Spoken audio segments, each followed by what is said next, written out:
Astaghfirullah, astaghfirullah, astaghfirullah, astaghfirullah, astaghfirullah, astaghfirullah, astaghfirullah, astaghfirullah, astaghfirullah,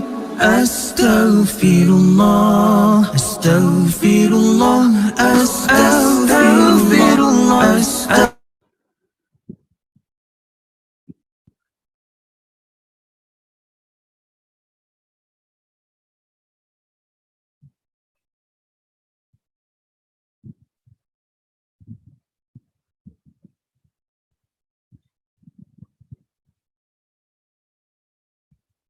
Astaghfirullah, astaghfirullah, astaghfirullah, astaghfirullah, astaghfirullah, astaghfirullah, astaghfirullah.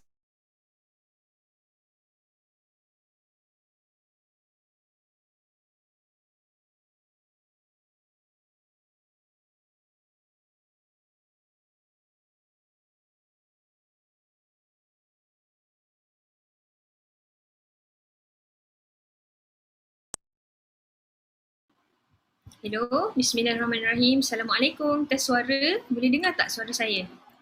Orang yang dekat Zoom boleh tolong respon. Dan siapa yang ada dekat YouTube yang dengar. Boleh dengar dengan jelas ke ataupun sangkut-sangkut? Okey, cakap boleh dengar jelas, Alhamdulillah. Okay, thank you sebab respon.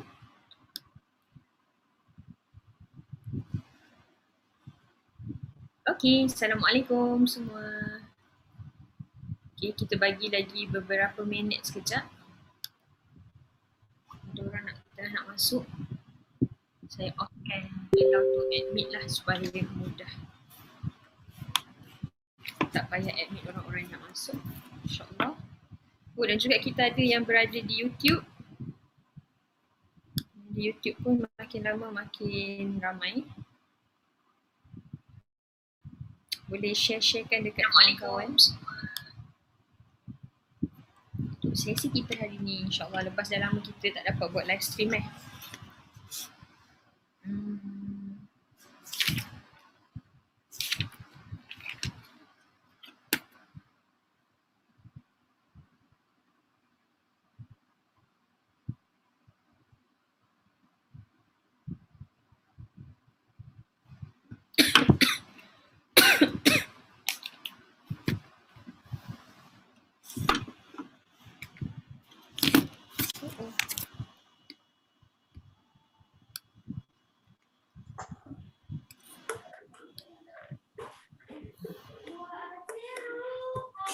Dekat Zoom kita ada makin ramai, Alhamdulillah. Hanis Yasmin ni Hanis Yasmin yang selalu join QC petang ke?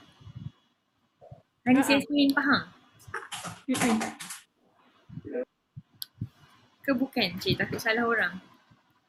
InsyaAllah kita ada makin ramai orang. Okay lah, so kita mulakan sekarang insyaAllah. Sama-sama kita istighfar. Astaghfirullahalazim, astaghfirullahalazim, astaghfirullahalazim. InsyaAllah kita buka majlis kita dengan umum kita Al-Fatihah. Bismillahirrahmanirrahim. Bismillahirrahmanirrahim. Alhamdulillahirrabbilalamin. Ar-Rahmanirrahim. Maliki yawmiddin. Iyaka na'budu wa iyaka nasta'in. Ihdinas siratal mustaqim. Siratal ladzina an'amta 'alaihim ghairil maghdubi 'alaihim waladdallin. Amin amin ya rabbal alamin. Alhamdulillah, alhamdulillah. Nahmaduhu wa nasta'inuhu wa nastaghfiruhu wa na'udzu billahi min syururi anfusina wa min sayyiati a'malina. Man yahdihillahu fala mudilla lahu wa man yudlil fala hadiya lahu. Asyhadu an la ilaha illallah wa asyhadu anna Muhammadur Rasulullah.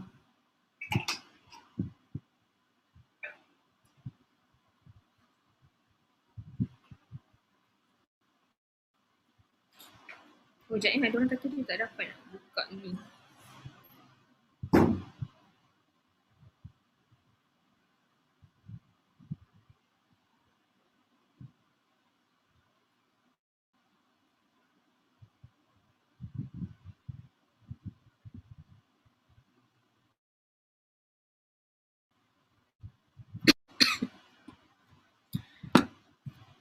Assalamualaikum Umu Rahiman. Oh, tadi dah buka video, lepas tu dia tutup.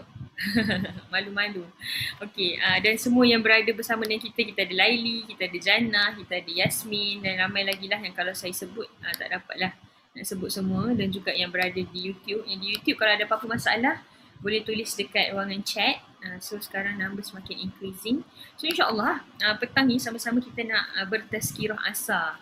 Bertazkirah asar kita nak sama-sama mereflect tentang sebuah kemenangan. Saif Al-Quds, tajuk kita hari ni, refleksi sebuah kemenangan. So macam yang semua yang tahu, insyaAllah saya harap kat sini rata-ratanya adalah daripada Imam Moment Community, makanya ataupun mungkin daripada Imam Moment Sisters dekat WhatsApp. So semua pun dapat hebahan untuk sesi petang ni. Tajuk Saif Al-Quds, refleksi sebuah kemenangan. InsyaAllah tahulah mungkin apa itu Saif Al-Quds kalau tak mungkin anda tak berada di sini pada petang ini So Alhamdulillah selepas almost beberapa minggu kita tak bersua muka, tak ber-live stream. Kalau saya ingat last live stream saya dengan Antuna semua adalah pada bila sebelum daripada Palestin apa peranan kita, sebab waktu kita punya semua media sosial kita telah di-disablekan sampai kita kena tumpang channel orang lain untuk buat live stream pada waktu tu dan sebagainya lah kan. So impact daripada update-update kita, algoritma dan juga artificial intelligence telah membaca kita ni pro-Palestin. Jadinya di disable belaka semua kita punya media social platform, Facebook kita, YouTube kita dan sebagainya. So Alhamdulillah waktu tu kita tengah peak lah. Kalau siapa ingat hujung Ramadan, masuk beberapa hari Syawal yang pertama, kita memang banyaklah buat live stream sebab waktu tu peak tentang apa yang sedang berlaku di Palestin. So kita banyak update, kita banyak reflect, kita banyak tadabbur. So siapa-siapa yang termiss boleh tengok sesi-sesi kita yang lepas tentang macam mana dia bermula. Lepas tu kita cuba relatekan dengan beberapa surah dan juga kisah sirah di dalam Al-Quran. Antaranya surah Al-Ahzab, antaranya kita ada relatekan dengan surah Al-Fath, kita ada juga relatekan dengan surah Al-Anfal, kita ada juga relatekan dengan surah Al-Fil. So siapa-siapa yang termiss boleh pergi ke YouTube channel kita, tapi bukan yang sekarang tengah on air ni. YouTube channel kita yang primary tu, youtube.com/Nabila Hassan. Kat situ masih ada. Tapi kat sana malam ni kita masih tak boleh nak live stream kat sana. So dekat second channel ni at least kita masih boleh lah live stream. Tapi banyak recording kita dekat primary channel kita. So jemput subscribe dua-dua, jemput tekan bell notification jika kita ada new updates supaya anda tak terketinggalan lah insyaAllah. Okay, so kembali kepada sesi kita hari ni So hari ni apa yang saya nak sharekan dengan anda semua adalah basically is my personal reflection lah. Bila macam banyak mengupdate, banyak macam membaca dan mengambil tahu tentang apa yang berlaku di Palestin kan. Macam kita tahu, long story short, kalau kita pendekkan, Saif Al-Quds adalah satu ma'rakah ataupun perlawanan dan pertembungan dan juga perang antara saudara kita di Palestin, saudara se-Islam kita yang diketuai oleh Hamas ataupun Brigade Al-Qassam lawan dengan siapa? Dengan Israel. Tapi bukan Brigade Qassam je, dia ada Brigade lain. Dia ada Brigade Saraya Al-Quds lah, dia ada Brigade macam-macam lah nama Brigade dia kan. Tapi itu secara mudahnya lah kalau kita nak sebutkan. Yang berlaku selama 11 hari, yang berlaku starting from 28 Ramadan sampailah ke 9 Syawal. Bersamaan dengan berapa? Tak ingat, 22 Mei kot sampai 28 Mei. Tak ingat, saya tak ingat tarikh daripada sudut bulan-bulan western ni, tapi dari bulan Islam ni yang telah tadi daripada 28 Ramadan sampai 9 Syawal. Dan sekarang apa yang berlaku adalah gencatan senjata. So bila kita update lah daripada awal, daripada apa yang berlaku dekat Sheikh Jarrah, dekat last live stream kita, dan then kita update juga apa yang berlaku di Al-Quds ataupun Masjid Al-Aqsa. Lepas tu kita tengok macam mana Brigade Al-Qassam bangkit untuk memprotect kejahatan, memprotect Al-Quds daripada tangan-tangan jahat Yahudi laknatullah. Apa yang mereka lakukan itulah Macam kita tahu kan, munculnya roket-roket dan sebagainya kan. Dan macam pertembungan jelas sekali Alhamdulillah Israel pun mengakui kelemahan mereka dan mengakui mereka tak mampu lagi nak proceed, maka menanglah kan Islam. Mereka bersetuju untuk buat gencatan senjata. So sekarang masih dalam proses gencatan senjata. So bila melihat semua benda-benda tu, kalau saya boleh rangkumkan apa perasaan saya terhadap semua itu. Oh, Masya Allah, makin ramai yang masuk. Alhamdulillah. Assalamualaikum. Saya nak rangkumkan dengan satu ayat. So semua orang boleh buka kalau ada Quran di tangan anda. Surah Al-Baqarah ayat 260. Surah Al-Baqarah ayat 260. Ada yang kata kecil lah akak, boleh tak akak besarkan diri akak? Okay, saya stop share kejap. Okay. In spotlight. Okay, so sekali lagi ayat yang kita akan sama-sama menjadi main reflection kita sebelum kita mereflect kan. Kalau tengok dekat poster saya cakap kita akan reflect daripada sudut pandang seorang da'i, sudut pandang seorang murabi dan mutarabi, sudut pandang seorang wanita muslimah, sudut pandang seorang bakal isteri dan juga bakal ibu kan. Kita semua insyaAllah, siapa yang telah pun itulah sudut pandang anda sebagai seorang isteri dan juga ibu. Sebab saya rasa Ma'rakah Saif Al-Quds ni memang banyak ajar kita daripada banyak-banyak perkara tersebut. Okay, so kembali kepada ayat main kita hari ni. Semua orang dah dapat ke? Dah buka page ke? Bunyi-bunyi sikit. Siapa yang dah? You distance dulu ke dia distance dulu? Saya dulu. Ni macam lain pula cakapan je. Nurin dah dapat ke? Boleh buka Quran? Surah Al-Baqarah ayat 260. Jumpa? Jannah, Haslaili dan lain-lain. Jumpa. Ada Maria, ada Dura, Assalamualaikum. Ada Hanis Yasmin dan juga Umur Rahman dan lain-lain. Okay, so saya tilawahkan A'udzubillahi minasyaitonirrajim. Surat 44 Wa idza qala Ibrahim rabbi arini kaifa tuhyil mauta qala awalam tu'min qala bala walakin liyatma'inna qalbi قال فخذ 4 من الطير فصرهن إليك ثم اجعل على كل جبل منهن جزءا ثم ادعهن يأتينك سعيا واعلم أن الله عزيز حكيم صدق الله العظيم. Maksud ayat ni maksud dia, dan ingatlah ketika Ibrahim berkata, Tuhanku, tunjukkanlah kepadaku bagaimana engkau menghidupkan orang mati. Allah berfirman, belum percayakah kamu? Dan dia, iaitu Ibrahim menjawab, aku percaya, tapi agar hatiku menjadi tenang. Kata Nabi Ibrahim. Allah berfirman, kalau macam tu, ambillah 4 ekor burung, lalu kemudian kau cincang dia, kemudian letakkan setiap satu bahagian di atas bukit. Kemudian panggillah mereka. Nescaya mereka akan datang kepadamu dengan segera. Ketahuilah bahawa Allah Maha Perkasa lagi Maha Bijaksana.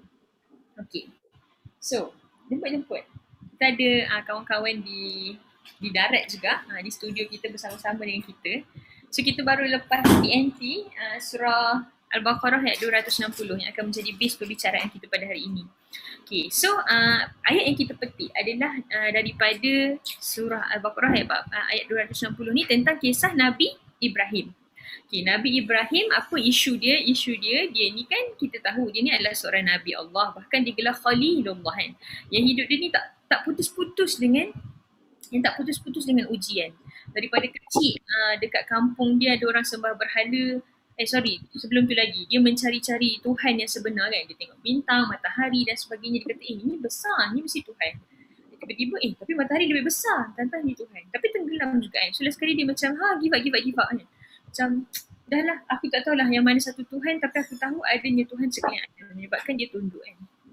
So itulah Nabi Ibrahim. Daripada kecil kerja dia mencari-cari kebenaran dan menundukkan diri kepada kebenaran yang dia jumpa kan.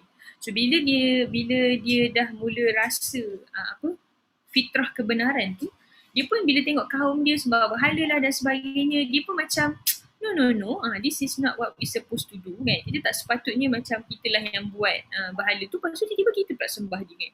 Dia ibarat macam kita buat donat, kita bentuk-bentukkan dia jadi bulat, kita goreng dia, lepas donat tu siap kita pun sembah dia kan. Macam tu lah perasaan dan betapa kelakarnya keadaan menyembah berhala yang dia rasakan kan.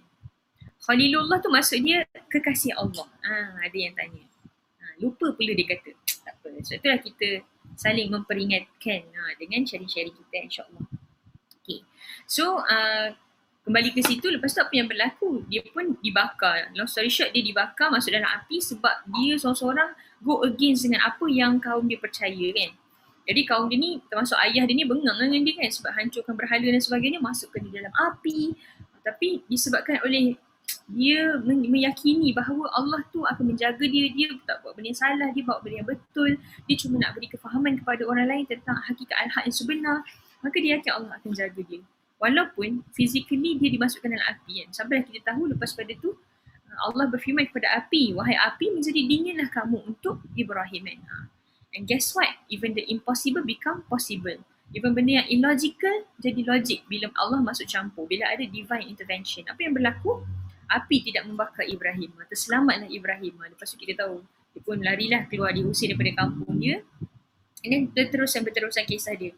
Sampailah peak kisah dia nanti bila dia ada anak, kita tahu anak dia kena hantar pergi dekat Mekah bersama dengan isteri dia Hajar.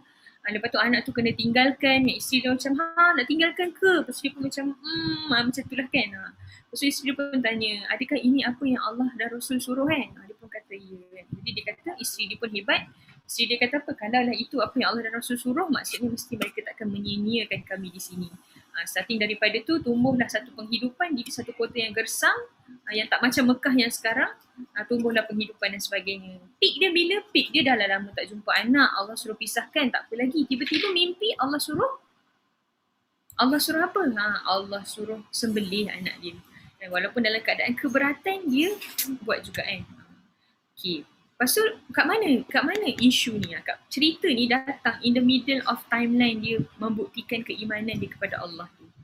Iaitu apa? Dia minta dekat Allah. Bila dia dah kenal Allah, bila dia dah ni Allah, dia pun cakap ke Allah, ya Allah boleh tak proof kat aku macam mana kau ni menjadi Tuhan yang menghidupkan dan mematikan. Awak bayangkan benda ni ditanyai, tak tahu word dia apa, kepada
dia guna wifi dia satu.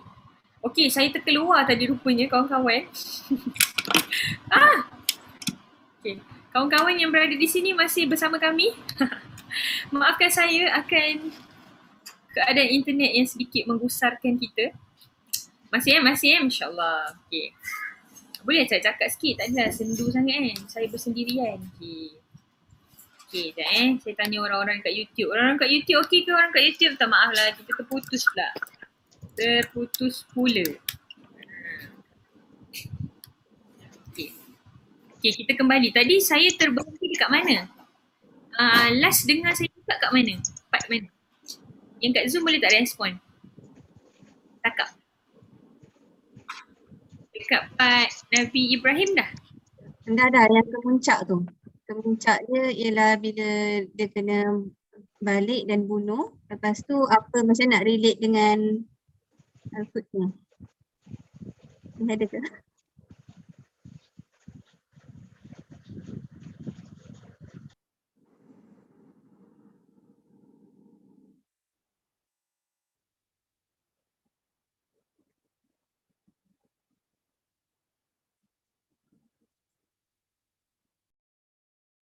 Alamak, tak dengar balik.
Okey, Assalamualaikum. Kita masih lagi struggling dengan internet. Terima kasihlah kepada semua yang masih setia bersama kita. InsyaAllah, moga Allah berikan ganjaran pahala kepada semua. Okey, kita tengok sikit yang dekat YouTube. Dekat YouTube masih ada tak?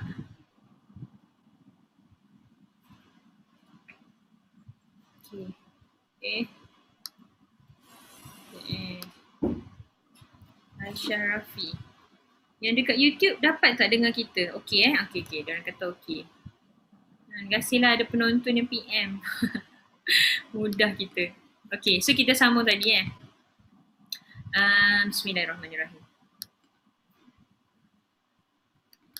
Okey. Kenapa Kak Atin tiba-tiba nak bawakan tentang kisah Nabi Ibrahim yang tak percaya Allah hidupkan atau matikan. Lepas tu kisah dia ambil 4 ekor burung, lepas tu cincang. Lepas tu Allah suruh dia baling dekat gunung. And then lepas tu Allah suruh dia panggil lah burung tu, kemudian nanti burung tu akan datang.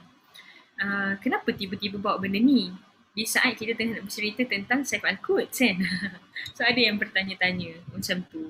Ada tak orang nak try teka? Apa kena mengena ayat Nabi Ibrahim ni dengan Saif Al-Quds dan erti sebuah kemenangan? Ada nak teka? Di sini. Hajar je teka sikit. Nak teka? Keyakinan. Okay. Keyakinan tentang apa? Kebenaran. Okay. Keyakinan tu dah nak dekat dah. Okay. So sebenarnya kenapa, apa relationship antara ayat ni yang kita nak relatekan dengan Saif Al-Quds refleksi sebuah kemenangan adalah betul keyword dia adalah tentang yakin. So kalau kat sini, betul. Orang kat sini nampak macam dah dapat je, macam dah dapat, tapi saya tak repeat lagi kat sini. Akak ada backup recording ke? Oh, terima kasih ingatkan. Saya akan buat recording sekarang. Terima kasih ingat. Nampak bukti buat recording ke? Tak tahu sejak bila dia bercakap-cakap. Kan? Saya rasa sejak Saif Al-Quds lah. Okay, so apa relationship antara ayat ni dengan apa yang berlaku di Palestin? So betul jawapan dia, kata kunci dia adalah keyakinan. Sebab kalau kita tengok kat sini kan, Nabi Ibrahim bila dia minta benda ni, dia cakap, kan Allah tanya dia, kenapa kau tak yakin ke? Apa jawapan dia? Dia kata aku yakin je, aku percaya, tapi agar hatiku tenang. Apa? Qalu bala. Walakin macam cerita Payitat kan. Walakin liyatma'inna qalbi. Biar hatiku tenteram. Biar hatiku macam firm macam tu. Yakin seyakin-yakinnya bahawa kau ni boleh mematikan dan menghidupkan. Okay. Apa kat sini daripada bila macam tu seolah-olah macam tak yakin lah kata kan. Sebenarnya untuk pengetahuan anda, yakin terbahagi kepada 3 jenis. Pertama, apa yang yakin yang Ibrahim bila kata aku yakin tapi aku nakkan bukti supaya aku tenang. Itu maksudnya apa? Itu maksudnya dia mencapai level keyakinan yang pertama. Namanya apa? Namanya ilmal yaqin. Ilmal yakin ni maksud dia apa? Kita belajar sesuatu, kita faham satu hakikat dan kita accept hakikat tu dalam diri kita. Contohnya apa? Contohnya macam Ibrahim cakap lah, ilmal yakin, daripada sudut ilmal yakin ni maksudnya yakin bersandarkan kepada ilmu. Tahu jadi yakin. Okay, jadi dia tahu Allah ni menghidupkan dan mematikan. Itu ilmunya, secara teorinya. Kita boleh kata ilmal yakin ni teorinya kita percaya. So, yelah teorinya memanglah kau cakap kau menghidupkan dan mematikan. Tapi aku nak tengok bukti supaya tenang. Apa maksudnya? Dia nak naik ke taraf kedua dalam level keyakinan, iaitu hakul yakin. Laju sangat. Ainal yakin atau ainul yakin. Maksudnya apa? Nampak. Bila kita nampak, kita akan lebih yakin, betul? Dan bila kita dah selalu nampak lama-lama, kita tak perlukan bukti untuk kita yakin. Itu nama dia yang ketiga, puncak kepada keyakinan, iaitu haqqal yakin. Puncak kepada keyakinan tak perlu nampak, aku dah yakin dah. Bila Allah cakap je, mesti akan jadi. Okay, saya bagi contoh macam ni lah. Okay, saya nak tanya Alia. Boleh saya tanya Alia? Boleh saya tanya awak? Boleh? Kejut dia. Awak percaya tak Jepun ada? Percaya? Awak pernah pergi Jepun? Awak tak pernah pergi Jepun. Tapi kenapa awak percaya Jepun tu ada? Ada barang Jepun. Slipper Jepun lagi? Ada peta, ada orang. Ada kawan awak belajar daripada Jepun. Awak percayalah sangat kan? Okay. Maksudnya, nak katanya apa? Kita boleh percaya Jepun tu ada walaupun kita tak pernah tengok dia. Tapi sebab kita nak bukti-bukti yang menunjukkan dia ada. Itu menyebabkan kita hakal yakin. Walaupun kita tak pernah tengok Jepun tu, tapi kita tengok video dia. Oh ada Jepun ni, map ada. Oh ni presiden dia, ni orang-orang dia. Oh ni kawan-kawan kita pernah pergi dalam bahar dekat sana. Takkanlah dia orang tipu, takkanlah Jepun tu tak ada kan. Kakak Dura belajar kat Jepun kan. Jadi benda tu yang menyebabkan kita tak perlu tengok Jepun pun, kita yakin Jepun tu ada. Itu hakal yakin. Okay. Itu hakal yakin. Sebab kita tak perlu bukti. Sebab sekarang kita dah tak perlu bukti. Contoh kalau saya kata, tiba-tiba saya kata, saya ni Nabi akhir zaman. Korang pun, apa benda ni? Ajar sesat kan? Sila tunjukkan bukti kan? Korang pun akan macam bila kita baru nak belajar yakin sesuatu, kita perlukan bukti-bukti. Itu maksudnya adalah apa? Kita perlu, ilman nak ke ainal tu perlu nampak. Macam ataupun contoh kita kata gini lah. Kita kata, saya kata, oh saya ada duit 200 juta. Nanti Lele kata, you tak, ada 200 juta, tunjuk sikit kan. So, macam nak menerima ilmal pun awak kena tengok dulu kan. Jadi nak katanya keyakinan ni akan bertambah bila mana dia disusuli, okay, percaya mula-mula pada penerimaan, okay. Tapi bila kita nampak, lagilah kita akan yakin. Sebab tu dalam Quran Allah selalu kata, bila kita kata kita beriman dekat hari akhirat, okay, mungkin kita boleh cakap kita beriman daripada sudut ilmal yakinnya. Tapi daripada sudut ainal yakinnya, bila kita berada kat sana nanti barulah kita akan tersedar. Tu yang dalam Quran selalu kata apa? Bila kau dekat akhirat nanti, barulah kau akan meronta-ronta nak minta balik ke dunia untuk beribadah. Sebab apa? Dah nampak dah. Segala hukuman, segala balasan, segala ganjaran, semua tu real. So itu saya terangkan 3 konsep. Harap-harap semua orang dapat faham lah. So pertama tadi kita kata ilmal yakin. By teori, okay, kita yakin. Dalam Quran Allah selalu, bila kita baca Quran, bila kita dapat satu ayat, itu sebenarnya ilmal yakin. Contoh Allah kata apa? Allah akan tolong orang-orang beriman. Contoh Allah kata apa? Allah kata dalam surah Nur ayat 55, kepada orang yang beriman dan beramal soleh, la yastakhlifannal ladzi, Allah akan memberikan mereka kekuasaan di muka bumi ni. Itu semua adalah janji-janji Allah. In tansurullah yansurukum wa yusabbit aqdamakum. Tolong agama Allah, Allah akan tolong kamu. So bila kita baca, semua itu berbentuk ilmal yaqin. Tapi ilmal yakin ni dia teori. Dia masih lagi shaky. Kita boleh kata dia baru ada tapi dia tak grab lagi. Dia tak terpasak kuat dalam hati kita. Sebab tu berlaku event-event dalam hidup kita untuk menyebabkan kita betul-betul embrace ilmal yakin tu sampai dia jadi ainal yakin. Bila ainal yakin kita berlaku, lama-lama kita boleh berjuang sebab kita yakin itu adalah benar, haqqal yakin. Sekarang saya nak masuk relationship dia. Okay, bila kata Saif Al-Quds, apa relationship dia dengan benda ni? Kalau untuk saya personally, saya rasa perang Saif Al-Quds yang berlaku selama 11 hari sampailah sekarang gencatan senjata ni, dia banyak menyebabkan, saya rasa banyak teori-teori ataupun ilmu yakin yang Allah berikan bila kita belajar Quran, kita join tarbiyah, kita belajar Quranic Circle, bahkan kita membawa Quranic Circle kepada orang lain dan sebagainya. Kita bercakap tentang ayat tu, kan? Ayat-ayat Allah kan. Bercakap tentang janji-janji Allah. Allah kata Allah akan menang ke orang beriman. Allah kata apa? Orang kafir ni apa lagi? Sikit. Berapa banyak orang-orang sikit mengalahkan orang yang ramai dalam kisah Talut dan Jalut. Lepas tu Allah bawakan lagi tentang itulah tolong agama Allah, Allah akan tolong kamu. Siapa yang berjuang di jalan Allah, Allah akan buat begini dan begitu. Siapa yang mati syahid, dia akan hidup di sisi Allah dan sebagainya. Tapi semua benda tu kedengaran jauh pada diri kita. Frankly speaking. Maksudnya macam kita tahu tapi dia belum betul-betul tertanam dalam hati kita. Tapi bila berlakunya Ma'rakah Saif Al-Quds ni, saya personally rasa betul-betul feel by heart setiap satu janji Allah tu kan. Ni yang saya nak bawakan tu, apa reflection daripada sudut pandang seorang murabi, sudut pandang seorang da'i, seorang wanita muslimah, seorang anak, seorang isteri, seorang ibu dan sebagainya kan. Apa yang kita boleh belajar. Okay. Kan untuk semua yang kat sini, kalau Ma'rakah tu maksud dia pertembungan ataupun perang lah. Ma'rakah tu perang. War, Saif Al-Quds War. Dia panggil bahasa Arab dia Ma'rakah. So contoh kalau kita tengok kalau antara yang saya paling rasa sekali adalah tentang ayat yang kita buka surah Al-Baqarah 151. Sini ke?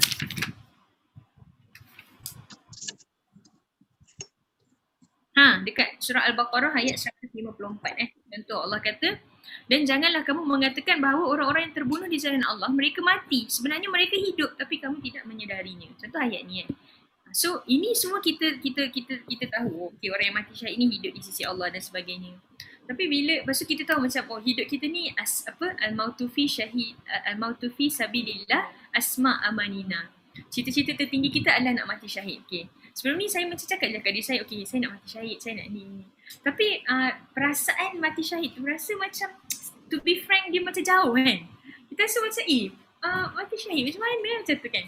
Tapi bila tengok orang-orang dekat Palestin sana berjuang bersungguh-sungguh dan macam kan dia orang akan keep on update. Contoh Bridget Qassam, dia akan update kat Imam Moment pun kita ada update juga kan.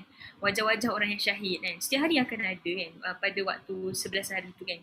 Lepas tu saya paling hit bila saya tengok gambar tu lah komander-komander dia dengan dia punya tentera-tentera lah. Bila dia syahid dia senyum. Dia orang kalau kat sana setiap kali sebelum dia pergi perang dia akan bai'ah dulu and then kemudian dia akan tangkap gambar dulu kan. Sebab dia orang ni kita tahu dia orang punya perjuangan tu adalah dia rahsiakan kan sebab nak dia tutup muka macam kita tahulah kan. Dia tutup muka dan sebagainya untuk menjaga keikhlasan sebab tak nak bagi riak dan takabur sebab murabi yang pertama dia orang dulu iaitu Asy-Syahid Muhammad Yasin. Syekh Ahmad Yasin dia kata pertolongan Allah takkan datang kepada orang yang berjuang selain untuk Allah kan. Kalau ada sikit je takabur, sikit je riak, Allah takkan bagi Nasrullah pada satu-satu perkumpulan yang nak memenangkan agama Allah. Maka mereka sangat berjaga-jaga. Itu pun satu juga maksudnya nak kata apa? Dia yakin bahawa janji Allah akan menolong orang-orang yang khalis, orang-orang yang bersih. Jadi dia cuba menjaga dengan seluruh apa yang dia boleh. Maka pada hasilnya macam kalau kita nampak bila dia betul-betul jaga benda tu memang betul. Allah berkenan untuk memberikan kemenangan tu melalui tangan-tangan dia kan. So kalau kita tengok muka yang tadi kembali kan pada muka-muka orang syahid tu, rasa macam feeling dia macam mana? It's real. Maksudnya di abad kalau dulu kita rasa mati syahid ni zaman paling last pun mungkin zaman Hassan Al-Banna ke kan tahun 1949 orang-orang dekat Mesir pada waktu tu. Lagi belakang-belakang tu pada zaman sahabat Rasulullah dan sebagainya. Kita rasa macam jauh lah benda tu. Tapi bila kita tengok orang yang hidup di zaman kita, yang sama je macam kita. Perasaan saya bila tengok video-video Asyahid tu, semua diorang ada buat video kan, kehidupan diorang waktu diorang praktis, waktu diorang live dia daily life lah. Kita tak macam, dia macam kita je. Macam hidup pada 21st century, tahun 2021, makan dan minum macam kita. Cuma hidup dia berjuang lebih daripada kita.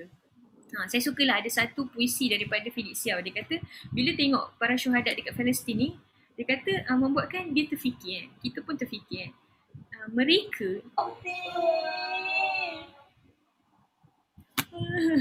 minta maaf atas teknikal yang berlaku. Mereka meminta syurga yang sama macam kita, tapi hanya saja mereka membayar dengan bayaran yang sangat mahal, yang sangat jauh dengan kita. Kita rasa dengan solat beberapa rakaat, kita rasa dengan puasa beberapa hari, kita buat itu dan ini, tapi banyaknya hidup kita ni berehat-rehat, memenuhi nafsu kita, kita rasa kita dah layak dah untuk masuk syurga. Tapi kenapa mereka yang buat amal ibadah bahkan lebih daripada kita kan? Kalau kita tengok mutabah amal dia, tu belum lagi memang dia pergi jihad dan sebagainya untuk dia dapat syurga Firdaus yang kita minta sama macam dia. Tapi kenapa bayaran dia sangat mahal dan bayaran kita sangat murah? Benda tu menyebabkan kita ponder kan, betapa jauhnya kita ni. Sebenarnya kita ni memang tak tahulah nak sebut orang beriman tu layak ke tidak kan. Sebab sangat beza impact iman dia orang dengan impact iman kita. Satu hari minimum dia orang kena tilawah 1 juz. Kita berapa juz je mampu kan? Mungkin 1 page pun kita susah kan. Okay, tapi tak apalah. Kita contoh tak apalah, tak nak tengok lah bab bilangan kuantiti. Yang penting ni kan. Tapi macam mana hasil daripada baca Quran yang sama tu merubah mereka? Tapi kita apa yang terubah kan? Kalau kita tengok diorang sangat-sangat inginkan kematian, inginkan kesyahidan. Sebab tu tengok yang kecil ke yang besar ke, dia tak ada masalah kan nak berjumpa dengan Yahudi laknatullah. Dia tak takut kan. Tu pula another thing lagi dalam Quran. Allah janji kan, Allah kata orang yang dalam hati dia ada Allah, dia takkan takut kepada manusia. Sebab dia yakin Allah adalah maula mereka, Allah adalah pelindung bagi mereka.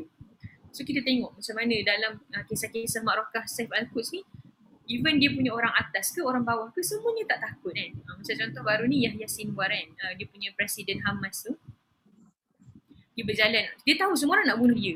Dia ni top listed lah untuk orang yang dibunuh oleh Israel.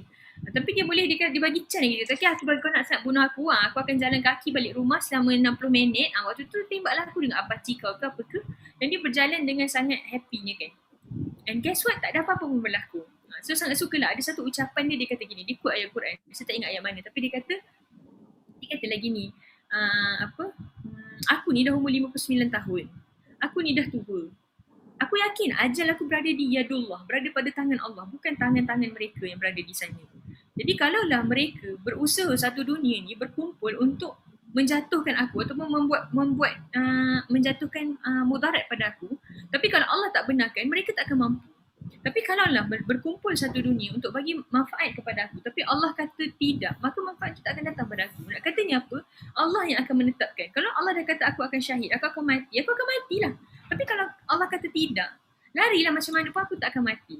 Keyakinan tu yang dia ada menyebabkan dia berani keluar. Walaupun dia tahu orang sedang mencari-cari dia. Dia boleh bahkan cabar pula kan.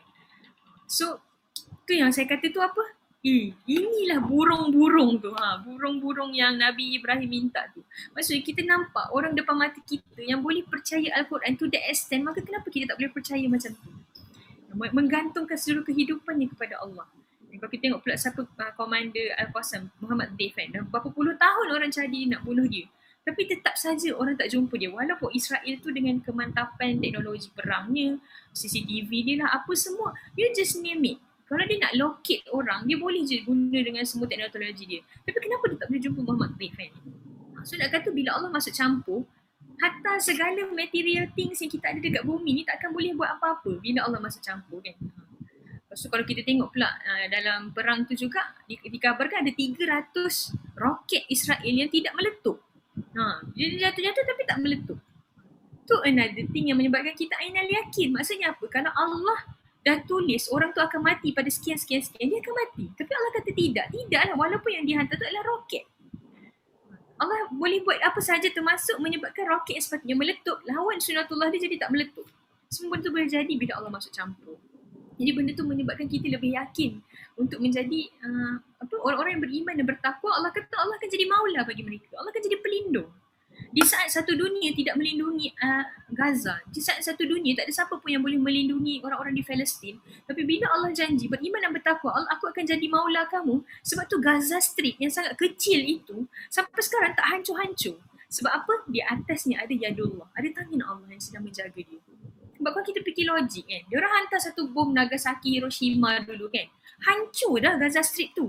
Tapi kenapa over the years, since 1947, 48, 49, they are keep bombing, bombat tempat-tempat tu, cuba buat macam-macam. Orang-orangnya tak mati-mati, generasi makin ada, tempat tu masih ada pada saat kecil. Betapa jagaan Allah. So buat kita lagi, betul lah. Kalau saya rasa macam tu lah. Saya tak tahu lah kepada anda. Saya tahu saya berjaya sampaikan ketidakperasaan tu, tapi harap-harapnya sampailah kan. Lepas tu kalau macam in term of dakwah dan tarbiyah yang kita join, kita tengok, kita belajar dalam dakwah dan tarbiyah kita kita belajar bahawa untuk kita meninggikan kalimah Allah, tidak boleh tidak kita kena menjadi kita kena ada satu kekuatan kan. Tapi kekuatan tu bukannya datang tiba-tiba kan, dia harus bermula dengan pembinaan individu Muslim. Daripada individu Muslim nanti dia akan berkahwin, dia akan membina anak isteri dia, suami dia dan sebagainya, maka dia akan jadi anggota masyarakat yang Muslim yang benar-benar membawa Quran dan menjaga Quran, kemudian naik pula ke kerajaan, empire dan sebagainya. Bila tengok mereka, saya rasa lebih real lagi lah kembali tadi kan, lebih ainal yakin bahawa memang tak ada jalan lain, memang kena bina diri kita, individu kita untuk jadi rijal Quran. Sebab kita tengok macam mana dia orang tu semua boleh, kalau kita tengok Al-Qassam tu kan, dia macam hebat as satu kelompok. Tapi sebenarnya dia bukan hebat as satu kelompok, dia bermula dengan pembinaan individu dia kan. Macam mana dia benar-benar mentarbiah setiap seorang penduduk dekat Palestin tu kan. Yang mana semua orang kat sana, kalau hari tu dengar Ustaz Nadir cerita, setiap 2 bulan akan timbul 2 generasi Quran yang baru kan. Satu generasi Quran yang baru. Maksudnya apa? Bila umur 4 ke 5 tahun, dia orang akan terus hantar anak-anak dia ni pergi kelas tahfiz dan sebagainya. Dan macam orang-orang kat masjid semua tu, imam-imam dia memang akan consistently membina mereka. Aim dia setiap 2 bulan akan lahir generasi Quran yang baru, para hufaz yang baru. Lepas tu dia orang akan pergi pula kelas untuk faham Quran dan sebagainya. So dia membesar macam tu. By certain age, dia orang ni yang menjadi kegilaan dia. Kalau kita sekarang, remaja kita gila nak jadi YouTuber yang famous ke, nak jadi artis ke, nak jadi apalah kan, maksudnya kita ada nak kerja-kerja hebat ke, nak duit banyak ke, itu kegilaan kita. Tapi kegilaan remaja-remaja di Palestin adalah nak masuk Brigade Al-Qassam, nak masuk situ nak mati syahid. Itu je cita-cita dia orang. Jadi semua orang berusaha untuk equipkan diri mereka untuk dapat lepas requirement tersebut. So kalau dapat masuk tu ibarat macam wah, dah confirm mati syahid, macam itulah kan perasaan dia. Jadi itu dia punya, maksudnya al-mautu fi sabilillah, asma amanina tu betul-betul hidup dalam masyarakat di sana. Kan, yang mana kalau kita tengok setiap dia orang ni dapat menyediakan layer-layer individu Muslim yang sangat kuat lah, yang sampai kalaulah orang sebelum dia orang-orang generasi pertama mereka, frontliner mereka syahid, mereka tak perlu risau kerana mereka tahu mereka ada next layer yang juga sama kuat macam mereka. Dan itulah apa yang dikatakan oleh Abu Ubaidah, jurucakap Hamas kan, yang kita semua sangat suka-suka tu kan, disebabkan oleh dia punya credibility bercakap dia dan sebagainya, keimanan dia. Kata-kata dia tu macam menggentarkan jiwa. Kita yang tengok pun rasa macam goosebumps, apatah lagi musuh Allah kan. So kalau yang dia cakap apa, benda ni adalah speech dia waktu 7 commander Hamas meninggal, Commander Brigade Qassam syahid. Antaranya Syahid Basam Isa dan sebagainya lah, ada kawan-kawan dia tu. So dia kata gini, dia kata dia buat ucapan dekat Israel waktu tu tengah-tengah Ma'rakah Saif Al-Quds. Dia kata kau ingatkan dengan bunuh kita punya komander kita orang akan down? Dia kata unfortunately no. Kau rasa dengan bunuh para ni yang syahid-syahid ni kita makin berkurang? Sebenarnya tidak. Ketahuilah bahawa di belakang kami ada satu barisan rijal yang sangat panjang, yang mana mereka akan menyambut panji perjuangan ini jika orang depan mereka syahid. Yang mana orang belakang mereka ni sama kuat dengan orang depan. So tu kata-kata dia. Jadi nak kata ni apa, macam kenapa dia boleh tak risau, kerana dia dah ada satu ada satu tank, rijal tank, yang mana individu dah cukup banyak, yang dia boleh, kalau kita tengok betapa tersusunnya, betapa tertansik cantiknya pergerakan mereka ni. Macam di tengah-tengah haywire, chaotic lah, tengah war tu, keluar video, keluar poster yang cantik, semua pun macam, oh hebat gila video dia, hebat gila poster dia, macam siapa pula yang buat ni, siapa pula yang pergi buat roket dia tak habis-habis sebab sekali launch beratus-ratus, tu pun dia boleh kata, oh itu baru nak habiskan stok, faham ke? Macam maksudnya apa? Dia ada rijal yang sangat ramai, yang semua rijal dia tu, dia position kepada tempat yang the best pada kekuatan mereka. Ada orang mungkin dia ada beratus, tak tahulah berapa ramai orang yang kekuatan mereka tu is equal to satu umat, kerja dia buat video. Yang ni kerja dia berperang. Yang ni kerja dia launch roket. Yang ni kerja dia settlekan drone. Yang ni kerja dia buat roket. Yang ni kerja dia gini. So kalau tengok dekat Imam Moment kita ada post jugalah video-video official daripada dia orang. Macam mana dia tunjuk dekat underground, dekat tunnel tu dia ada ghurfah, ada bilik-bilik. Ni bilik gerakan untuk tim ni bilik gerakan tim ni bilik gerakan tim ni. Kenapa dia boleh buat semua benda tu? Sebab semua orang ni tertarbiyah dengan sangat cantik yang hidup dia nak mati syahid. Mereka ni tak dibayar gaji, hidup bertahun-tahun underground penuh kesusahan, kena tinggalkan family dan sebagainya. Tak ada masalah. Kerana apa? Mereka ni telah berjaya dibina dengan tarbiyah Quran yang sebenar. Lepas tu saya pun fikir, hasil pembinaan tarbiyah Quran dia boleh melahirkan rijal yang macam tu. Dan kita yang claim diri kita join tarbiyah Quran juga ni, kita cuba letak diri kita kat sebelah seorang Bridget Qassam yang kita boleh bayangkan. Betapa ibarat langit dan bumi. Betapa mereka tu dunia tak ada dalam hati dia. Diceritakan bahawa mereka ni setiap hari akan puasa Nabi Daud. Hari ni puasa, esok tak puasa. Hari ni puasa, esok tak puasa. Buka puasa, satu kurma bahagi beberapa orang. Kita, seorang sekotak kurma. Lagi-lagi kurma ajwa kan. Belum lagi teringin air tebu macam saya kan. Teringin air kelapa, nak makan laksa lagi. Aduh, banyak betul kemahuan-kemahuan dunia kita.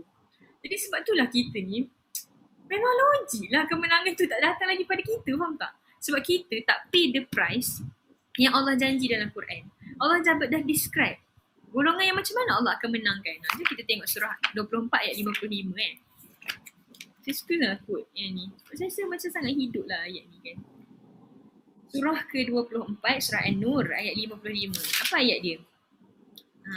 Wa'adallah. Allah janji Apa janji Allah? Allazina amanu, bila ada orang yang beriman, minkum, daripada kalangan kamu. Wa'amilus salihat, dan mereka ni beramal soleh. Iman dia tu menghasilkan amal soleh. La yastakhlifannahum. Dia ada dua penegasan. Dia ada lam taukid, lepas tu dia ada sin yang menunjukkan near future. Pasti kami akan terus sin dengan cepatnya takhlifannahum, menggantikan, menjadikan mereka berkuasa fil ard.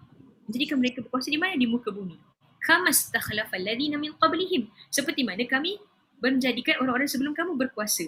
Wala yumakkinanna lahum, dan kemudian kami akan meneguhkan mereka dinahum, dengan agama mereka. Alladzi irtadalahum wala yubaddilannahum min ba'di khaufihim amna. Dan lepas tu apa yang akan berlaku? Diorang ni adalah orang yang Allah benar-benar redha kepada mereka. Kerana apa? Mereka telah betul-betul mendidikkan Quran tu dalam diri mereka. Dan dia benar-benar mengubah keadaan mereka daripada ketakutan menjadi aman sentosa. Mereka tetap menyembahku walaupun dah sentosa tu. Dan tidak menyekutukanku dengan sesiapa pun. Tetapi barang siapa tetap kafir setelah janji itu, maka mereka itulah orang yang fasik. Kita banyak macam bila kita tengok masalah dunia, kita rasa masalah dia adalah sebab tak ada ni, tak ada ni, tak ada tu. Tapi sebenarnya kan, seluruh masalah dunia ni berpunca daripada masalah iman. Iman dan ketundukan pada Allah. Kita tengok Gaza dan Palestin, dia tak ada segala benda. Tapi yang dia ada adalah apa? Iman dan amal soleh dan takwa. Dan kerana mereka ada itu, mereka ada segala-galanya. Kita tengok macam mana dia buat roket, macam mana dia buat ni. Dia dalam keadaan limitation kan, resources semua tak ada. Macam mana dia orang boleh hidup bahagia dan sebagainya. Hari ni perang, esok boleh hidup macam biasa. Macam kenapa dia orang ni resiliency dia sangat tinggi dan sebagainya kan. Sedangkan orang kat Israel kita tahu sekarang dia reported, walaupun dia orang tak physically hurt, tapi mereka ni emotionally hurt. So dia orang tengah banyak bawa masuk psikologi sebab dia ada masalah jiwa sekarang ni kan. PTSD dan sebagainya, traumatik dan sebagainya kan. Kerana apa? Kerana mereka ada iman. Iman mereka tu telah menyelamatkan mereka. Iman tu menyebabkan mereka ada resiliensi yang tinggi. Iman mereka menyebabkan mereka boleh berkreativiti. Iman mereka juga menyebabkan mereka berani. Iman mereka menyebabkan mereka sentiasa ada cara untuk jumpa jalan keluar walaupun di saat jalan buntu. Sebab apa? Ada pula janji Allah yang lain. Allah kata apa? Alladzina jahadu fina lanahdiyannahum subulana. Siapa yang kami nampak berusaha berjihad di atas jalan kami, kami pasti akan buka jalan-jalan untuk mereka kan. Maksudnya macam itulah yang berlaku dekat Al-Qassam kan. Dia tak ada barang tapi dia berjihad sungguh-sungguh. Daripada kalau tengok transition dia punya roket tu tahun 2000 dan sebagainya tu, dia tak ada lagi roket-roket dan sebagainya. Jadi sebab tu mereka melancarkan gerakan bom berani mati tu. Okay, lepas tu buat dia boleh buat roket yang boleh pergi 3 km. Lepas tu improve boleh pergi 13 km. Improve 20 km. Sampailah sekarang tahun 2021 boleh buat paling jauh 250 km. Dia bukan easy job. Dia adalah hasil perjuangan panjang daripada para pendahulu mereka yang kita nampak hari ni. Sebab tu dia always namakan roket-roket dia tu name after their leaders yang daripada dulu berjuang nak bangunkan benda ni. This is your contribution.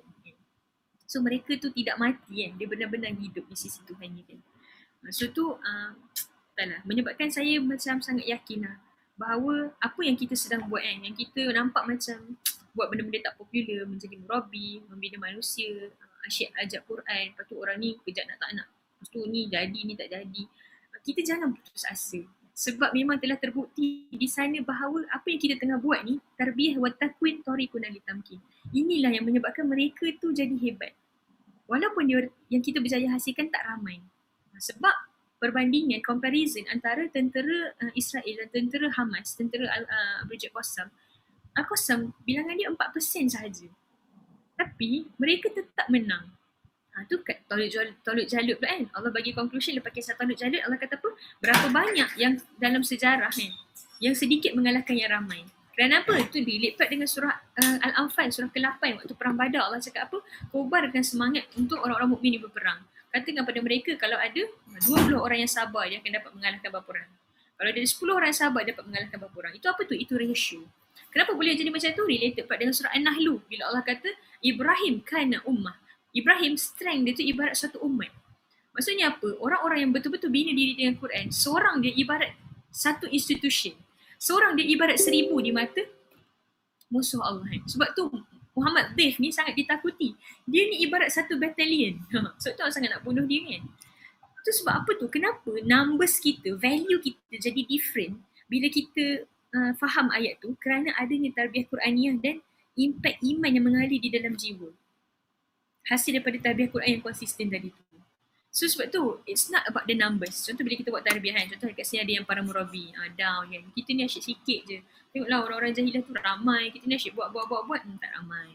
Tapi, kalaulah you ada seorang yang you berjaya bina dan iman tu terbangkit dalam jiwa dia, itu value dia lebih besar daripada dunia dan seluruh isinya.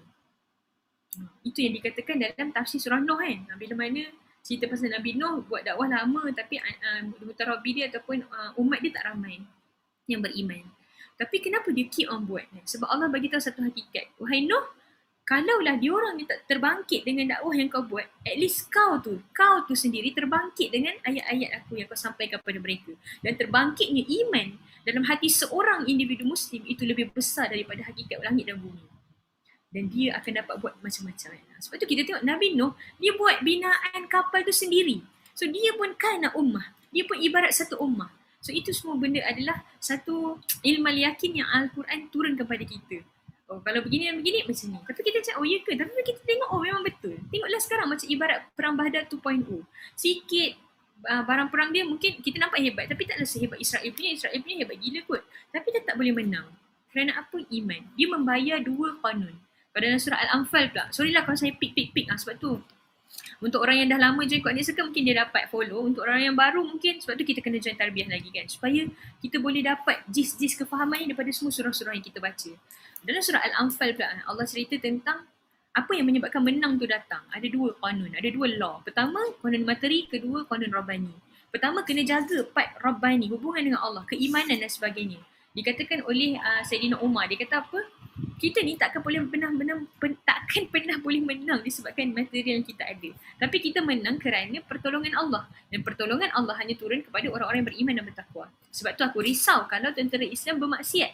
Kerana tak kala itu aku tahu bahawa Allah akan berlepas diri daripada menolong orang-orang tentera muslimin. Sebab tu yang paling dirisaukan adalah apa? Maksiat. Ketaatan, keimanan, isu iman. Bukannya engkau dah push up 500 kali ke hari ni, kau dah angkat berat berapa banyak kilogram ke hari ni, kau dah begini, benda-benda fizikal tu dia tidak berapa ni lah. Ya. Tapi yang lebih ditekankan adalah apa? Keimanan. Sebab tak kala maksiat kau sama banyak dengan musuh, Allah akan menangkan sesiapa yang kuat daripada sudut materialnya. Nasrullah tak akan ada. Tapi siapa yang jaga betul-betul iman dan takwa, Allah akan bantu. Dan dengan bantuan itulah dia menang. So itu kalau tengok logo Brigade Qassam dekat bahagian atas tu, ini dia quote pula tu, kita tengok surah ke-8. Sorry lah, kita banyak macam flip-flip Quran sikit. Ayat 17. Kalau awak tengok dekat logo Al-Qassam tu, awak akan nampak dia tulis falam taqtuluhum walakinallaha qatalahum. Bukan kamu yang bunuh mereka, tapi Allah yang membunuh mereka. Bukan kamu yang melempar tak kala engkau melempar, tapi Allah yang melempar. So itu apa tu? Dia ambil daripada surah Al-Anfal. Qanun Rabbani, Qanun Materi. Yes, kita persiapkan daripada sudut material the best that we can. Walaupun benda tu tak equivalent strength dia dengan Israel punya. Tapi kita yakin Allah yang akan melempar. Allah yang akan bunuh. Allah just nak kita tunjukkan effort. Dia related dengan surah Al-Ankabut ayat 11. Alladzina jahadu fina lanahdiyannahum subulana. Tu ilmal yakin. So sekarang Allah nampakkan kita. Bila dia betul-betul berjihad untuk menangkan agama Allah dengan seluruh kapasiti yang dia ada, walaupun benda tu sangat limited dan outweigh kekuatan Israel, Allah tetap akan menangkan. Kerana apa? Dia telah membayar harga untuk Allah bantu dia. Gitu. Allah nak tengok kita berusaha je. Allah nak tengok kita betul-betul nak gitu. Bila Allah nampak benda tu, Allah akan berikan. Dan mereka telah membayar janji tu. Kita yang dekat sini tak bayar janji tu. Macam tiba-tiba Allah nak tolong, faham tak? Macam itulah.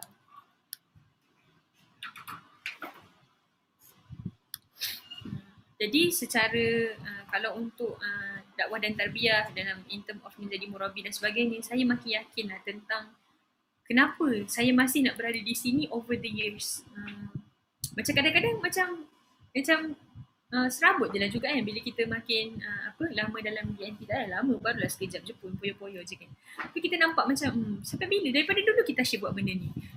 Tak berhenti-henti. Tapi ketahuilah bahawa memang inilah jalannya. Dalam surah At-Taubah Allah cakap, jalan ni memang panjang.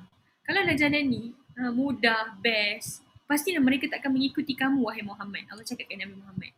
Tapi jalan mentarbiah manusia, melahirkan rijal-rijal yang sebenar ni, membina diri kita sendiri, dia memang jalan yang panjang. Jadi kita tak diminta untuk sampai ke penghujung jalan. Tapi kita diminta untuk mati di atas jalan perjuangan ini. So tak apalah, kita tak mati dalam keadaan menang. Tapi kita mati dalam keadaan mencuba untuk memenangkan Islam. Itu pula kita belajar kat mana? Itu kita belajar dekat surah Al-Fil. Allah akan menangkan je agama ni. Seperti mana Allah akan menjaga agama ni. Seperti mana Allah menjaga Kaabah ketika Abraham muncul. Tapi apa yang berlaku? Sadly orang-orang pada waktu tu dekat Mekah tak jaga pun Kaabah. Dia bahkan menyorok-nyorok dekat gunung-gunung dan dia kata apa? Tak apa. Rumah tu ada tuan dia akan jaga. Maksudnya apa? Manusia berlepas diri. Manusia tak tolong jaga ni agama Allah. Tapi Allah challenge. Kau ingat aku sangat perlukan kau. Sebenarnya kita ni, kenapa kita nak berusaha sangat ni? Bukan sebab Allah tu perlukan kita, tapi sebenarnya kita yang perlukan Allah. Allah cakap dalam Quran, antumul fuqara'u ila Allah wallahu ghaniyul hamid. Allah tu kaya. Allah tu kalau kita semua ni berkumpul untuk taat pada Allah, tak meningkat sedikit pun, hatta setitis pun mulk ataupun kerajaan Allah. Dan kalau kita berkumpul satu dunia nak against Allah, Allah kata apa? Takkan berkurang setitis pun kemuliaan dan kemahaagunganku dan al-mulk aku. Tapi sebenarnya kau buat semua benda ni untuk diri kau sendiri. Untuk kau dapat pahala tu sendiri yang menyebabkan aku rahmat pada kau dan kau masuk syurga. Jadi semua ni adalah opportunity untuk kita meningkatkan amal soleh kita supaya kita dapat memenangi syurga tu, kawan-kawan. So bukan Allah tu yang perlu pada kita, tapi kita yang perlukan kepada Allah. Kita yang perlukan kepada jihad-jihad ni. Bukannya Allah yang perlukan jihad-jihad kita. Ada yang tanya apa tu? Surah At-Taubah ayat berapa? Sekejap kat ni tak hafal sangat. Okay, surah ke-9 ayat 42.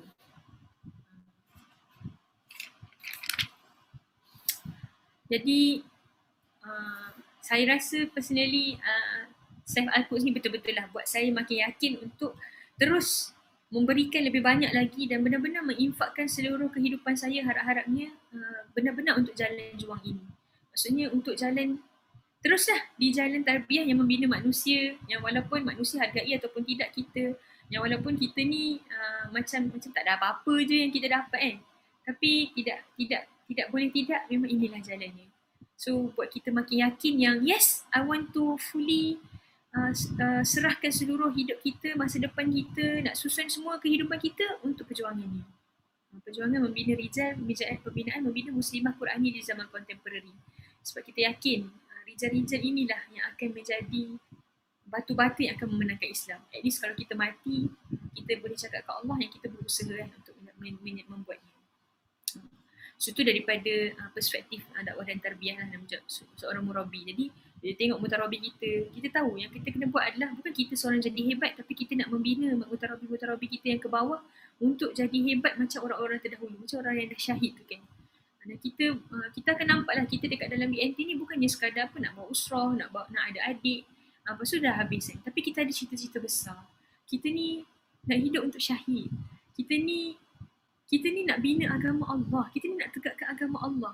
Jadi berhentilah komplain sana sini, berhentilah minta hak kita ditunaikan. Banyakkanlah memberi pada agama ni. Sentiasa fikir macam mana kita nak berbagi pada agama ni. Sentiasa fikir macam nak berkorban. Sentiasa fikir macam mana nak unleash our potential supaya diri kita ni seluruh 100% boleh digunakan untuk jalan Allah. Sentiasa dah fikir macam mana dan macam mana kita nak mati kan. Mati syahid tu kan. Subhanallah. Saya harap Allah tak ambil dah perasaan ni dan saya harap Allah akan mensabarkan saya sampai saya syahid insya-Allah. Okay, seterusnya kalau in term of bagaimana menjadi muslimah, ibu dan juga isteri, benda ni pun saya banyak terreflect lah bila tengok episod-episod dalam Makrokah Saif Al-Quds ni. Iaitu bila saya mula mengenal dengan lebih dekat. Dulu pernah je dengan nama tapi saya macam tak bother sangat. Saya rasa isu-isu Palestin ni betul-betul melekat kuat dekat hati saya dekat Makrokah Saif Al-Quds ni. Saya betul-betul rasa it's part of me. Macam bila saya update macam berita-berita pasal orang tu, dia bukannya sekadar update tapi saya hanya akan pilih kisah-kisah yang betul-betul terbangkit kat jiwa saya. Itu yang saya akan sharekan. Kalau dekat Telegram Imam Women je lah, berserta dengan tadabbur Quran. Sebab saya rasa bersyukur lah. Saya terfikir lah macam sebenarnya saya pernah je lah belajar. Isu Palestin ni bukan isu akidah. Dia ada isu akidah. Dia bukan simply humanity. Dia bukanlah macam just kita nak update. Kita kena ibarat satu tubuh dengan umat Islam ni. Kalau kita tak rasa kita bukan daripada dia. Semua benda tu selama ni hanyalah saya boleh kata apa? Ilmal yakin. Hanya berada secara teori je. Tapi saya rasa kali ni betul-betul saya merasakannya. Alhamdulillah, saya harap Allah tak cabut lah. So saya mula mengenal individu-individu wanita yang seperti, kalau ada dulu waktu sesi kita yang awal-awal tu saya ada tunjuk satu gambar perempuan yang saya masih tak tahu nama dia sampai sekarang. Yang dia seorang wanita akhwat muslimah yang menutup aurat dengan sempurna. Dia ditarik oleh 11 orang tentera. Maksudnya nak kata apa? Dia tu sendiri jiwa dia sangat kuat sampai kan dia tak boleh ditundukkan oleh seorang askar. Tapi kena sampai 11 orang askar kena tarik dia kan. Lepas tu saya mengenal tentang Ummu Nidal. Saya mengenal bila join sharing isteri Ustaz Nadir tu, kenal pula sosok isteri Ustaz Nadir tu sendiri yang merupakan seorang balu syuhada, komander Hamas yang telah syahid, anak dia. Saya rasa macam lepas tu kisah pasal Syahidah Syaima yang bertunang tu, lepas tu kisah Gun and Roses. So ni saya akan share lah. Saya rasa ni last part of the sharing. Minta maaf lah dia macam panjang ke apa, saya minta maaf. This is my luahan perasaan dan reflection lah. Jadi kalau siapa-siapa yang macam rushing ada benda ke, boleh je leave, nanti akan ada je recording insyaAllah. Okay, saya nak cerita siapa dulu saya macam amazed sangat dengan seorang wanita yang dia ni buat saya betul-betul by heart saya rasa inilah yang saya nak jadi nanti harap-harapnya. Saya haraplah Allah akan beri kekuatan kepada kita semua untuk betul-betul bina diri kita dengan Quran. Kisah tentang seorang syuhada bernama Ummu Nidal. Dia tak mati syahid. Pergi perang dan kena tembak pun. Tapi dia sakit. Tapi harap-harapnya Allah menerima roh dia sebagai seorang syuhada. Sebab dia telah melahirkan begitu ramai syuhada. Saya banyak nampak orang update pasal dia. Tapi saya macam tak rasa nak baca. Macam tu. Saya ni kalau saya rasa. Kalau saya tak nak, saya tak nak. So Alhamdulillah ada satu baru-baru ni Allah bagikan saya perasaan nak baca lebih pasal dia. So bila saya cari betul-betul. Gitu. Alhamdulillah. Saya ni orangnya emosi. Jadi bila emosi saya terbangkit, saya betul-betul akan buat benda tu. Tapi kalau hati saya tak ada, saya memang tak boleh lah nak buat. Jadi ada satu hari tu saya spend time study pasal dia je. saya baca pasal dia, saya korek-korek, lepas tu saya tengok video semualah kan. So Alhamdulillah. Saya rasa macam subhanallah. So Nidal, untuk siapa yang tak tahu, dia ni adalah digelar Khansak Palestin. Kisah Khansak Palestin ni pun menarik juga. Beberapa bulan lepas saya baru baca pasal dia daripada buku Iman dan Kehidupan. Dia ceritakan Khansak ni sahabiah. Dia ni hidup pada zaman tak ingat zaman bila, tapi zaman Nabi rasanya ada, sebab dia hantar anak-anak dia pergi syahid 4 orang waktu perang Qadisiyah. So dia ni siapa? Dia ni orang yang orang yang dulu cengeng, sikit-sikit nangis, sikit-sikit macam tu lah, macam akan macam menggila lah bila ada orang-orang meninggal, korang dia sayang mereka. Maksudnya kiranya dia ni fragile lah senang kata. Tapi bila mana dia membina diri dengan tarbiyah Qur'aniyah, dia berjaya menjadi wanita yang sangat kental hatinya. Bayangkan seorang isteri dan seorang anak, seorang ibu, benda yang paling dia sayang mestilah suami dan anak-anak dia kan. Yang mana kalau boleh nak lah anak ada depan mata 24 jam, anak hidup selesa, anak tak susah kan. Kan banyak mak hari ni, banyak bagi anak dia apa-apa je dia nak sebab dia tak nak anak dia susah macam dia dulu contohnya. Dia tak nak anak dia hidup merana, dia nak anak dia happy, dapat apa yang dia nak, semua boleh bagi kan. Tapi sebenarnya, hakikatnya itulah yang mematikan anak-anak kita. Sebenarnya anak yang membesar dalam keadaan susah payah, itulah anak-anak yang akan terbina jati diri dia, yang akan terbina sifat-sifat karakter hero pada diri dia kan. Jadi Nidal ni, dia daripada kecil dia bina anak dia. Dia kata, ada satu kata-kata dia kata benda yang paling mahal daripada aku adalah rahimku dan apa yang keluar daripadanya, itu apa anak lah. Dan untuk seorang ibu, dia akan sangat berkira-kira ke mana dia akan letakkan benda yang paling berharga pada diri dia. Yelah, kalau kita ada benda paling berharga, kita mesti akan macam sangat memperhatikan dia. Contoh kita ada benda yang paling precious kan, kita ada rantai, contoh kita nak invest, kita akan cari kat mana investment yang paling tinggi rate of return dia kan. Sebab benda tu berharga, kita takkan letak dia saja-saja kat mana-mana. Jadi itu ada kata-kata dia. Jadi dia nak letakkan anak dia kat mana, dia perhatikan sangat-sangat. Dan dia kata, aku dapati tempat yang paling berharga untuk aku letakkan anak aku adalah di jalan mati syahid kan? Dan juga jalan pembebasan Al-Aqsa. Sebab kat situ benda yang paling besar boleh bagi pada dia, itu apa? Syurga. So maksudnya apa? Seorang ibu ni, dia sangat hebat lah. Dia dah nampak, dia sendiri tahu secara hakikat ni yang paling berharga tu adalah syurga. Maksudnya tarbiyah diri dia pun sangat mantap. Jadi bila dia ada anak, dia tahu ni nak kata pentingnya wanita muslimah tu bina diri dia dengan Quran. Jadi bila dia ada anak, bila dia ada isteri, dia tahu anak dan isteri dia bukan untuk serve dia. Suami dan isteri dia bukan untuk suami dan anak dia bukan untuk serve dia. Itu juga yang menjadi kata-kata kepada isteri, kepada Nadir, Ustaz Nadir, Balu Syuhada tu. Waktu suami dia yang dah syahid tu, nama dia Syahid Ashraf, nak pergi syahid kan, nak pergi berjuang. Isteri dia cakap macam ni, aku hadiahkan kau untuk Allah.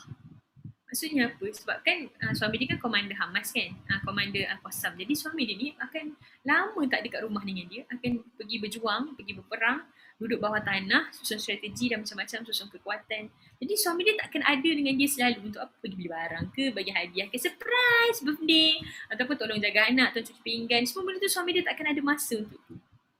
Yang mana itulah yang sering menjadi kebimbangan kita, ataupun contoh benda yang kita nak claim bila kita kahwin kan. Macam, suami saya, okay lah, kita kena bahagi sama-sama, bla bla bla.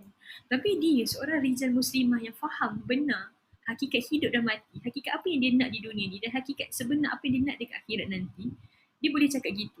Jadi dia tahu bila dia kahwin dengan para syuhada, orang yang berjuang, hidup dia tak akan mudah. Dia akan jaga anak dia sendiri, dia akan berjuang sendiri kat rumah.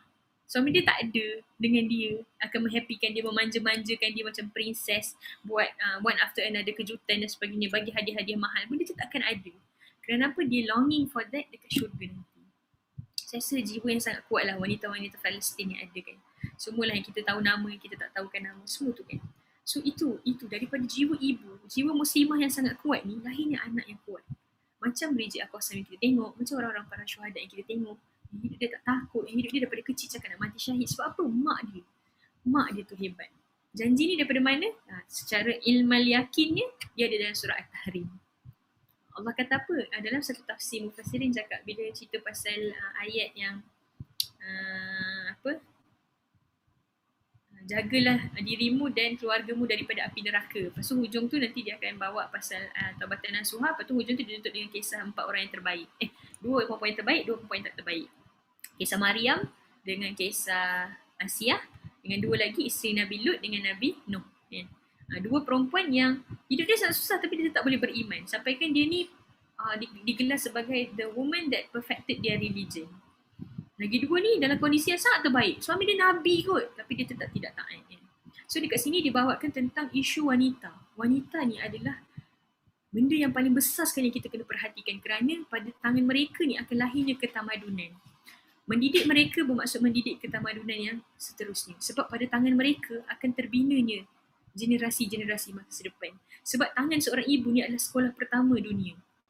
Pemuda-pemuda yang akan keluar menjadi anggota masyarakat muncul daripada satu rumah tangga, yang mana rumah tangga tu diasuh oleh ibu. Jadi ibu ni ibarat satu kubu kepada satu daulah Islam. Ibu ni ibarat satu kubu kepada masa depan Islam. Sebab tu orang barat, orang kafir laknatullah, dia sangat tahu benda ni. Dia rosakkan wanita-wanita yang ada sekarang. Dengan apa? Fashion, dengan cinta, dengan kecantikan, dengan tergedik-gedik, buat itu dan ini. Dia yang penting jauh daripada, pokoknya jauh daripada Islam, jauh daripada begini dan begitu. Dia buatkan feminism dan sebagainya. Sampailah kita rasa apa? Oh, yang perempuan yang hebat tu yang cantik, yang berjaya, yang kerja besar, yang gaji besar, bukan yang duduk rumah jaga anak. Gitu. Dia buat kita pandang rendah dengan tugas menjaga anak. Sedangkan tugas menjaga anak dan mendidik seorang anak yang hebat itu adalah sebesar-besar kemuliaan yang Allah beri kepada wanita. Yang menyebabkan perempuan dapat banyak excuses. Dia tak dapat pergi, contoh dia tak dapat pergi berjuang, tapi dia dapat pahala yang berjuang. Sebab apa? Dia menyediakan pejuang. So gitulah. So Ummu Nidal ni dia berjaya melahirkan 3 orang syahid. Anak dia yang pertama tu Komander Brigade Al-Qassam. Anak dia yang kedua tu pergi buat operasi istishhadiyah, dia lagi suicide bomber. So waktu tu tak ada roket lagi dan sebagainya. Itu je kekuatan dia orang paling ada untuk dia orang fight back. Yang ketiga pun syahid. So saya tengok ada satu video tu, dia orang interview cucu dia masih hidup sekarang, cucu dia kecil-kecil lagi. So dia tanya cucu dia, nanti dah besar nak jadi tak macam nenek kamu? Nak, semua nak. Maksudnya apa? Ini adalah budak kecil yang hidup daripada kecil. Tengok nenek dia ni, hidup dia penuh perjuangan. Hidup dia penuh dengan susah. Tapi hebatnya, cucu-cucu tu yang kecil-kecil, budak-budak yang kita tahu selalu nak benda-benda best tu, dia nak mati syahid. Dia nak jadi macam nenek dia yang berjuang. Dia kata apa? Dia pun nak lahirkan anak-anak yang akan menjadi pejuang. Macam ayah dia berjaya dilahirkan oleh nenek dia. Hebat tak? Hebat kan? Cucu dia yang kecil-kecil dah faham erti tu. Dia nak jadi perempuan yang macam mana tu sebab dia dah nampak satu idola yang sangat hebat kan, iaitu nenek dia. Lepas tu dia pun menceritakan detik-detik kematian Ummu Nidal ni. So dia cakap Ummu Nidal ni waktu tu dia sakit. So waktu tu umur dia dah about 60 plus macam tu lah. So dia dah sakit, banyak organ dia dah rosak dan sebagainya. So kena pergi back and forth Egypt, Palestin, Egypt untuk dapatkan rawatan dan sebagainya. So dia kata ada satu malam tu nenek dia cakap dia mimpi semua anak-anak dia syahid. Dia orang bergembira kat syurga dan dia orang kata, ibu, marilah datang join kami rindukan kau. So anak-anak dia 3 yang dah syahid tu, kita tahu mereka ni masih hidup di sisi Allah, rindukan mak dia.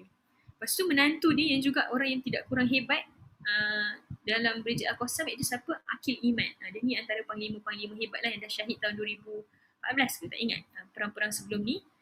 Dia ni dibunuh dekat rumah Ummu Nidal sendiri, menantu dia. Ummu Nidal kata dia mimpi Akil Iman. Akil Iman kata, mak, marilah join kami kat syurga, kami rindu kau. Esoknya dia syahid, dia meninggal. Dan harapnya Allah kira dia sebagai syahid lah.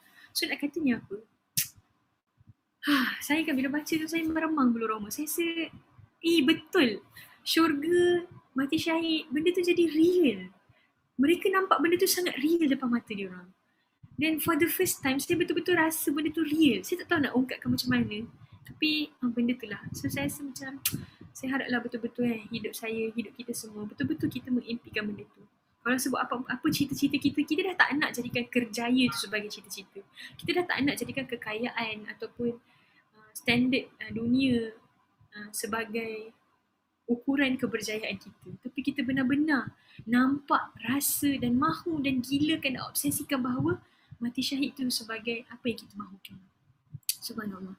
So itulah ibu yang hebat Hebatlah. Hebat sangat, subhanallah. Itulah orang-orang yang benar-benar bina diri dengan Quran, dan janji-janji dalam Quran tu dah bertukar daripada ilmal yakin kepada ainal yakin dan haqqal yakin. Dia tak ragu, dia keep on bagi. Jadi moga-moga kita pun akan dapatlah merasai Quran dan membina Quran tu betul-betul pada diri kita macam mana mereka berdirikan dalam kehidupan mereka. Cerita yang terakhir saya nak buatkan, cerita kisah Gun and Roses. Ni tentang perkahwinan. So semua orang kat sini nak kahwin, yang belum kahwin. Semua orang teringin nak ada pasangan kan. Tapi harap-harap perkahwinan yang kalau ada rezeki untuk kita dapat di dunia tu benar-benar akan menjadi satu perkahwinan yang kita benar-benar infakkan dia untuk jalan Allah kan. Ini perkahwinan di Palestin perkahwinan mereka dia akan akad nikah tapi dia tak duduk sekali lagi, tapi fasa tu dia panggil tunang. Dia berbeza dengan tunang kat Malaysia. Tunang kat Malaysia tak ada apa hubungan lagi kan. Baru merisik dan sebagainya. Tapi kat sana dia memang dah halal pun. Jadi sebab tu dia boleh keluar-keluar. Cuma dia boleh duduk serumpun secara official. Jadi ada seorang lelaki ni bila dia nak pergi jumpa tunang dia, sebelum betul-betul nak duduk serumah, resepsi dan sebagainya, betul-betul di adat sana betul-betul jadi suami isteri, dia bawa satu bungkus hitam, plastik hitam. Cerita ni diceritakan oleh Ustaz Nadia. Dalam plastik hitam tu ada dua benda, literally gun and roses. Ada sekuntum mawar dan juga ada sebutir peluru. Dia pergi kat perempuan tu dan dia kata, betul ke nak kahwin dengan aku? Perempuan tu pun macam, betul lah kan. Aku baru nak tanya macam tu. Kata, aku nak bagi tahu kau satu benda yang aku sebenarnya telah berkahwin. So perempuan dia pun pelik. Macam, kenapa pula macam tu? Sebelum ni tak ada pula isu ni kan.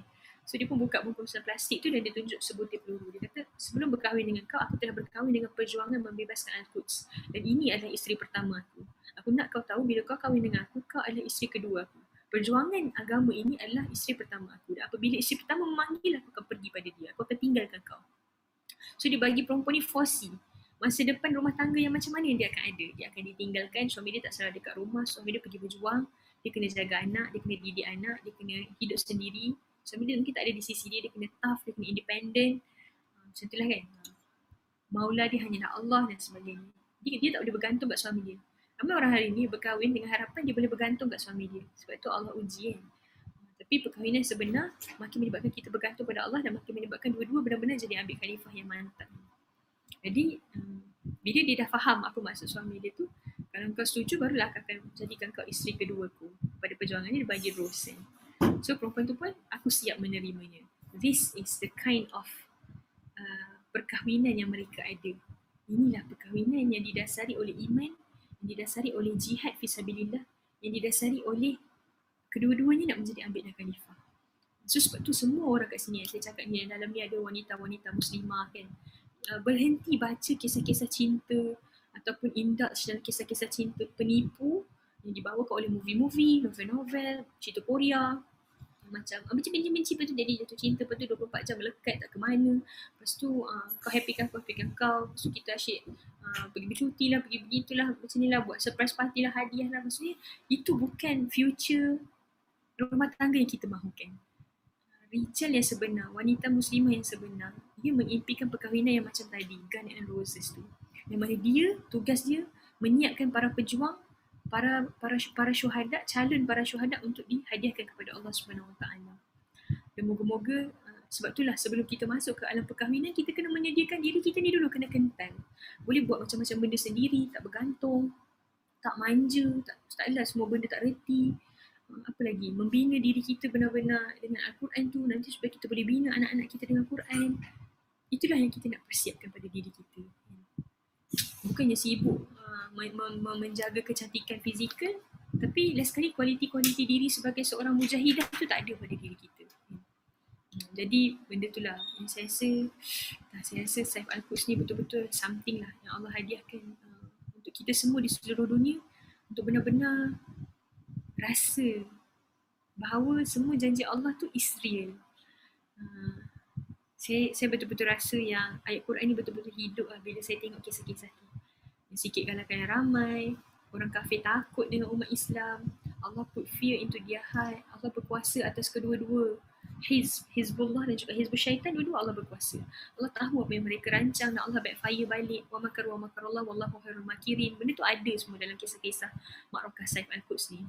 Yang mana kalau anda tak jumpa, anda tak rasa, pergi balik, keep up, catch up balik kisah-kisah dalam Saif Al-Quds ni. Mudah-mudahan dia akan bantu kita untuk lebih yakin dengan janji Allah. Setiap satu ayat Quran dalam Quran ni terbangkit pada Ma'rakah Saif Al-Quds ni kan. Ada lagi yang saya suka juga, surah Al-Fat. Inna fatahna laka fatham mubina. Bila kemenangan akan muncul, bila kita berjaya menyiapkan satu generasi yang dah ready untuk menampung beratnya beban perjuangan. Yang mana disifatkan generasi tu seperti ayat terakhir dalam surah Al-Fat kan. ruhama. Mereka ni saling rahmat kepada sesama Islam dan tegas dengan orang-orang yang kafir. Mereka ni menyukakan para petani yang menanam mereka dan menyebabkan orang kafir takut dengan mereka. Mereka ni redha pada Allah dan Allah redha pada mereka. Itulah generasi yang saya nampak yang ada pada Al-Qasam. Menyebabkan saya sangat look up pada mereka. Bukannya sebab dia tu dia, tapi kerana ayat Quran tu ada pada diri dia. Dan kita nampak benda ni real. Seperti mana para sahabat dulu, kalau kita kalau tengok dia orang pun kita dah macam suka macam ni. Apatah lagi kalau, sebab itulah sahabat sangat suka tengok Rasulullah kan. Sebab Rasulullah tu seluruh ayat Quran berdiri pada diri dia.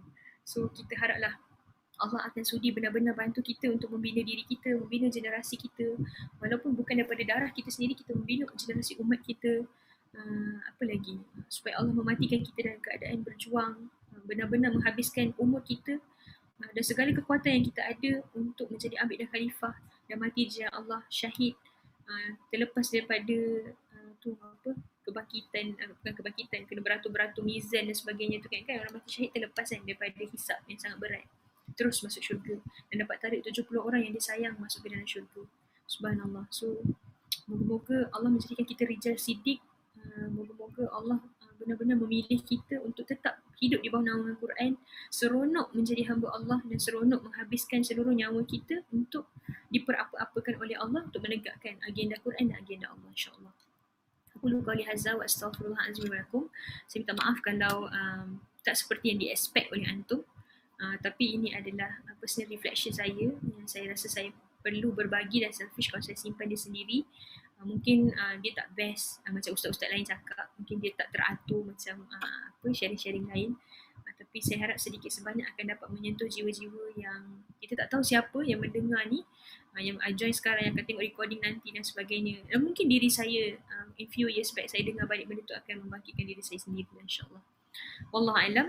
Ketahuilah bahawa janji Allah itu benar dan Allah akan tetap memenangkan agamanya. Rugilah kita kalau kita tidak terlibat dalam usaha-usaha untuk memenangkan agama Allah di saat kita tahu agama Allah akan menang. Wallahu alam. Kita tangguh dengan tasbih kifarah dan suratul As. Subhanakallahumma bihamdika asyhadu an la ilaha illa anta astaghfiruka wa atubu ilaik. Bismillahirrahmanirrahim. Wal 'asri innal insana lafi khusr illa alladhina amanu wa 'amilus solihat wa tawassaw bil haqq wa tawassaw bis sabr. Amin ya rabbal alamin. Barakallahu fiik kepada semua yang join. Wah, dekat Zoom ada beberapa orang yang masih berbaki. Kalau macam tu kita nak tanyalah orang dekat Zoom. Salikin nak share. Apa perasaan? Apa yang awak dapat ke? Dura, Hajar. Dalam ni ada Hajar juga. Awak ke? Masya Allah. Salikin nak share? Hello? Ke dah tak ada dah orang-orang ni? Dura masih ada? Ataupun saya tersangkut? Okay, kita tak dapat nak reach dia orang. Tak apalah kalau macam tu kita tangguh lah. Kita dah tangguh tadi. So assalamualaikum warahmatullahi wabarakatuh.